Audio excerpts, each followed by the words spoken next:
174 కోట్ల రూపాయలు ఏమైనాయో సమాధానం చెప్పలేదు. 84.32 కోట్ల రూపాయలు ఏదైతే ఐఆర్ఎఫ్సి కట్టిండో అవి వాపసు తెస్తాడా తేడా చెప్పట్లేడు. 1460 కోట్ల రూపాయల 61 కోట్ల రూపాయల పబ్లిక్ మనీ ఇవాళ ఎస్క్రో అకౌంట్లో it is still lying in with L&T. L&T వాళ్ళ రోజుకు 2.5 కోట్ల రూపాయల మిత్తి ఏదైతే ఎల్ఎన్టీ కట్టాలో అది రాష్ట్ర ప్రభుత్వం కడుతున్నట్టుగా భావించాలా, అది ప్రజలపైన భారం. ఫేజ్ 2 ఆమోదం లేదు. విమానాశ్రయం వరకున్న కేటీఆర్ గారు కేసీఆర్ గారు వేసిన ఫౌండేషన్ రద్దు చేసిండ్రు. రెడ్ వచ్చి ఆట మొదలయ్యానో సామెత ఉంటుంది. ఇవాళ రెడ్ వచ్చిండు ఆట మొదలయ్యా అన్నట్టుగా మళ్ళా స్క్వేర్ 1కు తీసుకొచ్చి మళ్ళీ ఇవాళ ఎస్బీఐ క్యాప్స్తో నేను ఎవాల్యుయేషన్ చేయిస్తా అని చెప్పిండు. ఇంతకంటే తుగ్లక్ ప్రాసెస్ ఏడ చూడరు మీరు. It's a sign of administrative incompetence, administrative arrogance and administrative incoherence. Administrative incompetence, administrative arrogance, administrative incoherence మొత్తం తలా తోకాలని తుగ్లక్ గాళ్ళు మాత్రమే ఈ మొత్తం మెట్రో రైల్ వ్యవహారంలో ఎట్లా వ్యవహరిస్తారో అట్లా వ్యవహరించింది రేవంత్ రెడ్డి గారు. కిషన్ రెడ్డి గారిని నిందించిండు. కేటీఆర్ గారు కిషన్ రెడ్డి గారు ఇద్దరు కలిసే మెట్రో రైలును లోన్ రాకుండా అడ్డుకున్నారు అని చెప్పిండ్రు.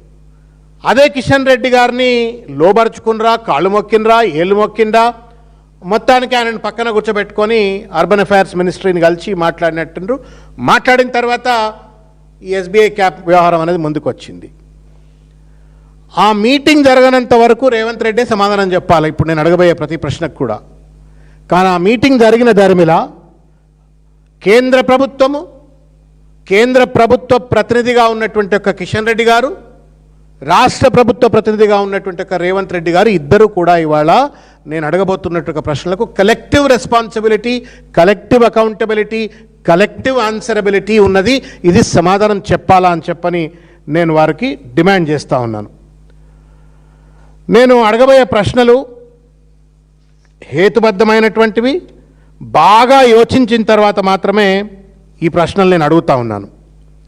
ప్రశ్న నెంబర్ 1, రేవంత్ రెడ్డి గారు కిషన్ రెడ్డి గారు ఇద్దరు కూడా లోతుగా ఆలోచించి దీనికి సమాధానం చెప్పాలా.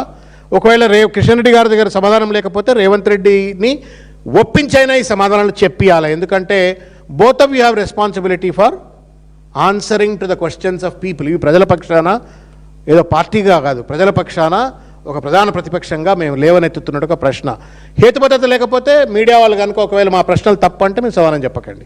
కానీ మేము అడిగే ప్రశ్నలో ఉన్నటువంటి ఒక లోతైన విశ్లేషణ, ప్రజల యొక్క దృక్కోణం లేకపోతే ఉన్నది కాబట్టి సమాధానం చెప్పాలని నేను కోరుతా ఉన్నాను. ప్రశ్న నెంబర్ 1, అసలు ఐఆర్ఎఫ్సి ఒప్పందం ఎందుకు విఫలమైంది? దానికి ప్రధానమైనటువంటి ఒక సంకటం ఏం చెప్పినారు? కిషన్ రెడ్డి గారికి రాసిన లేఖ ద్వారా మాత్రమే తెలిసింది. అది కూడా రేవంత్ రెడ్డి గారు కిషన్ రెడ్డి గారికి రాసిన లేఖ ద్వారా మనకు తెలిసింది ఏంటి అంటే, మెట్రో ఆదాయం మొట్టమొదలుగా వచ్చే మెట్రో ఆదాయం అంతా కూడా ఆపరేషన్ అండ్ మెయింటెనెన్స్ నిర్వహణ కోసం మాత్రమే వాడాలా, తర్వాతే అప్పు చెల్లించాలా అని చెప్పని మినిస్ట్రీ ఆఫ్ అర్బన్ అఫైర్స్ వాళ్ళు చెప్పినారు. కాబట్టి రేవంత్ రెడ్డి ఏమో మోకాలు అడ్డం పెట్టినట్టుగా పెట్టి మేము నిర్వహణ అనేది పక్కన పెడతాము, లోన్ మాత్రం మేము ముందు రీపే చేస్తాము అని చెప్పని ఇద్దరి మధ్యన పేచీ వచ్చింది. కాబట్టి ఆ లోన్ అమౌంట్ ఏదైతే ఐఆర్ఎఫ్సికి ట్రాన్స్ఫర్ అయిందో అది కాకుండా government of India or ministry of urban affairs ఎవడో అడ్డుపడ్డారు, కేంద్ర ప్రభుత్వం కిషన్ రెడ్డి గారిని మీడియేట్ చేయమని చెప్పని కోరినరు.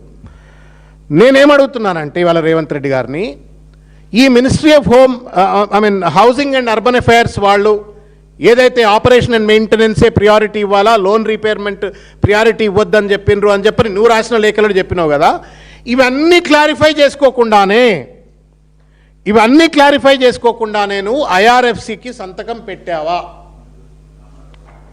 ఐఆర్ఎఫ్సితో చేసుకున్న ఒప్పందంలో ministry of housing and urban affairs వాళ్ళు లేవనెత్తినటువంటి ఈ ఆపరేషన్ మెయింటెనెన్స్ తర్వాతనే లోన్ రీపేమెంట్ చేయాలన్నటువంటి ఒక చిక్కుముడి ఏదైతుందో అది తెలిసే సంతకం పెట్టినవా, లేదు దాన్ని కావాలని దాచిపెట్టి నువ్వు ఒంటెద్దు పోకడ లెక్క సీతయ్య ఎవడి మాట వినడు కాబట్టి నీకు నువ్వుగానే నువ్వు సంతకం పెట్టినావా? రేవంత్ రెడ్డి సమాధానం చెప్పాలని చెప్పి నేను కోరుతా ఉన్నాను. రెండవదైతే ఇవాళ దేశంలో ఏ ది మెట్రో రైల్ ప్రాజెక్టులకైనా